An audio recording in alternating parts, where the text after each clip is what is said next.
So we're in the bunker right now, talking to you guys. We ended the last video a little abruptly, and I wanted to talk to you about it. We were gonna make a part 2, and that's what you're watching. So after we figured out that the catalytic converter had blown out, we went ahead and changed plugs 5 and 6. In order to do that, it would make it easier if we removed the air intake and the bracket for the power steering. So I removed the air intake, and when I did, I noticed that there was a little seep hole that was peeing out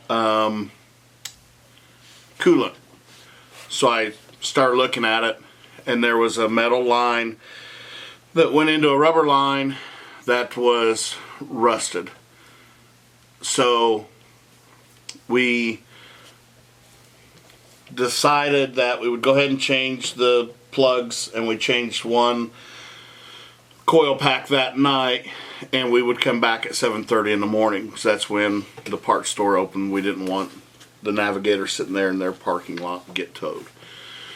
So camera girl, my wife Lori, and I went the next day. Somebody slept in, and I removed that part. And what it was called, an ETC, or electronic coolant temperature sensor.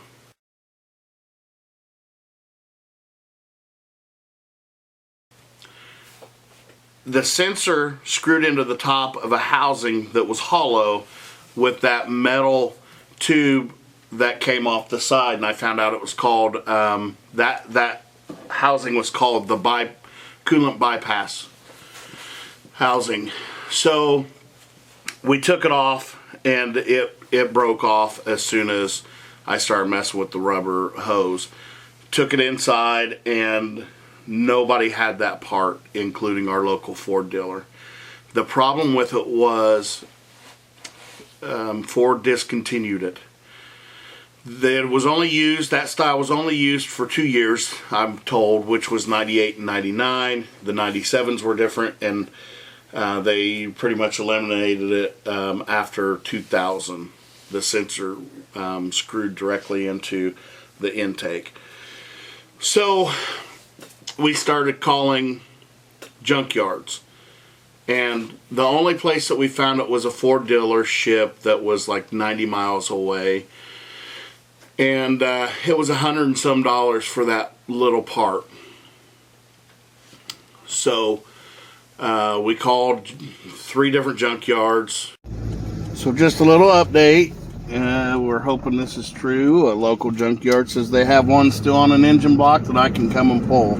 So if so, that's going to save us, you know, an hour and a half trip to pick this part up. Keep your fingers crossed.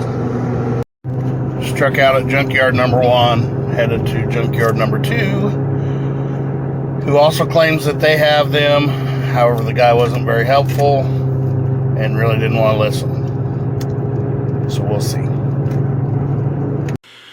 So you'll see on this channel a theme of ours is we get by with a little help from our friends. I went to my friend Chris's shop just asking for suggestions, and he modified it for us. So what he did was he had me grind it down because it was rusty, grind that tube off. Then he took a 90-degree elbow made out of metal steel, and he welded it to it.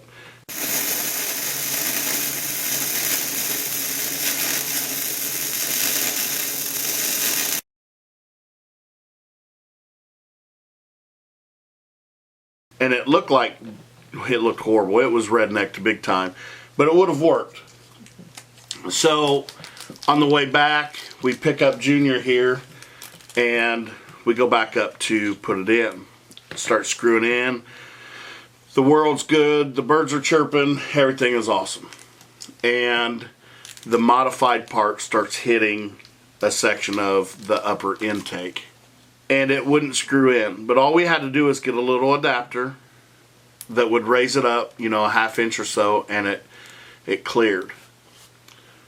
The problem was the only adapter that we found was brass. And I wasn't thinking about how soft brass was compared to steel. And some of you already know where this is going. It snapped off. It broke off in the upper intake, flush. So we went and we bought a easy out, and it didn't come out. And we tried for several hours, and we never got it out. So eventually we had to call another friend with a tow truck, and he's taking it to the local high school where my friend Johnny is the shop teacher, and Hunter takes classes with him. So Hunter and Johnny and I this week after hours are going to be changing out the intake on the Navigator. But I wanted to make this video just because the videos that my wife took were not good, which is, we're learning. You know, this is only our first video, continuing video. This is part 2 of our first video that we have shot. So, and she also did a lot of parts running. My wife was in the car industry for about 20 years. She was a parts manager at the local Chevy dealership for a while. She worked for Toyota. She worked for Hyundai. She worked for a body shop. She worked for a heavy equipment place that did big motors. So she's very knowledgeable on parts, and she did a lot of running for parts and tools for us while we were wrenching. At the end of the day, we didn't get it fixed. So that's kind of where we're at. What are your thoughts on the whole thing?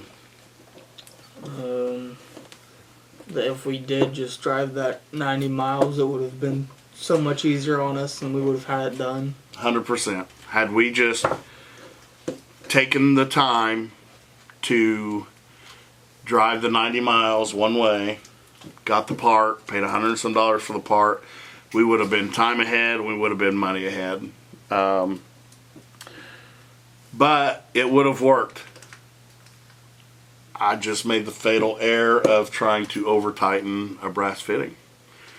So you'll see some of that, guys. Keep watching. We appreciate it. We're a new channel. We're figuring this stuff out. We're figuring our personalities out. You're really going to see who we are. We're not putting fronts on or anything like somebody else might. So stick with us. We'll get better. Thanks for watching. We appreciate it if you like and subscribe. We'll see you later.